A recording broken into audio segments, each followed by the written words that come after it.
Chapter 10. The hospital room lay in semi-darkness, the blinds drawn just enough to mute the harsh midday summer sun. A soft, rhythmic beep from the heart monitor filled the silence, interspersed with the occasional mechanical hiss of the ventilator. The sterile tang of disinfectant clung to the air, mingled with the faded scent of lilies and roses from the bouquet Charlotte had bought days ago. Charlotte sat motionless, her eyes fixed on Edward's face. He looked so fragile, his skin almost translucent under the fluorescent glow.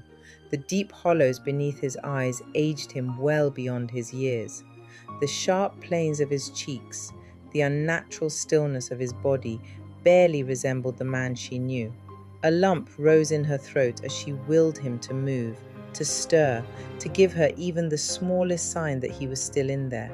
She curled her fingers around his hand, the warmth of his skin the only proof that he was still alive, besides the relentless beep of the machines.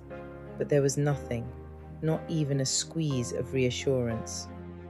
Her grip tightened, desperation swelled inside her like a rising tide. She wanted to scream at him to wake up, to fight, to not let her win. Rachel. Even the name burned in her mind, sending a fresh surge of rage coursing through her veins. How could one person cause so much, such catastrophic pain? Charlotte's nails dug into his skin, the pressure grounding her as she fought against the flood of fury threatening to consume her. The door swung open abruptly, and a middle-aged, warm-eyed nurse entered. Her dark skin contrasted against the crisp white of her uniform. She pushed a trolley laden with medical supplies. The gentle clatter of instruments pulled Charlotte back to the present. The nurse's name tag read Florence Kong. "Good morning, love," Florence said, her voice kind yet authoritative, as if she had seen 1,000 grief-stricken visitors like Charlotte and knew exactly how to steady them. "How are we doing today?" Charlotte parted her lips to respond but found no words. Instead, she managed a weak, weary smile. Florence gave her a knowing look. "He'll come through," she said gently, checking the IV line. "But you need to look after yourself too. Have you eaten anything?" Charlotte shook her head. Food felt like a foreign concept, something that belonged to a different world from the one she was standing in. "You should go home for a bit. Get some rest. We'll call you if there's any change." The suggestion made Charlotte's stomach clench. The thought of leaving him again felt like betrayal. At the same time, the stifling air of the room, the relentless beeping, the dull hum of fluorescent lights was suffocating her. "Just for a little while," the nurse coaxed. Charlotte exhaled and nodded reluctantly. "All right, but not for long." Florence's lips curved in approval. "Good, he's in safe hands."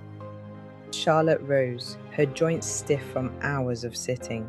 She hesitated, then leaned down and pressed a soft kiss to Edward's forehead.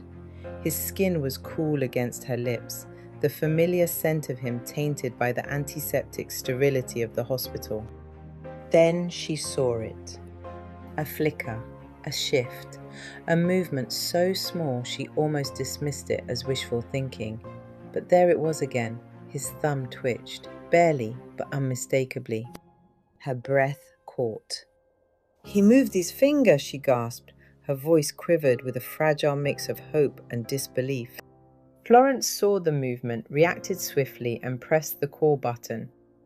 The next moments blurred together. Rushed footsteps, the doctor's arrival, the cool efficiency of medical professionals surrounding Edward.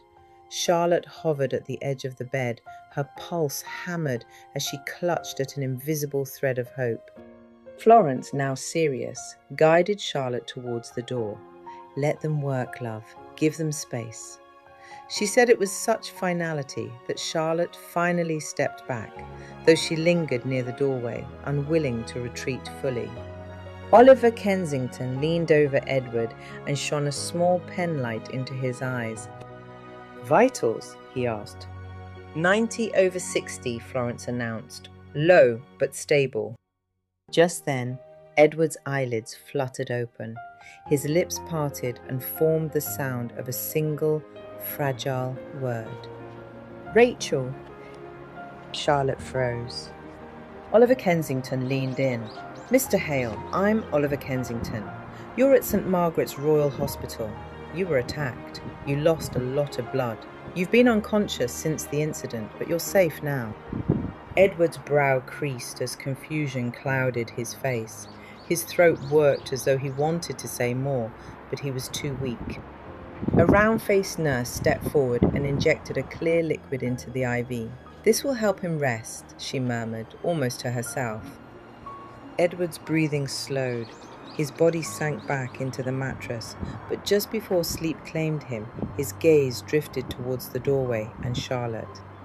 She watched, her stomach twisted as his lips formed one last word before exhaustion pulled him under. "Rachel?"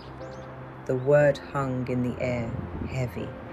Charlotte wrapped her arms around herself as the implication sank, cold and unmistakable. Rachel? And more importantly, why was he asking for her, knowing she was the reason he lay in that state? Love is patient, love is kind. It does not envy, it does not boast, it is not proud. 1 Corinthians 13 verse 4.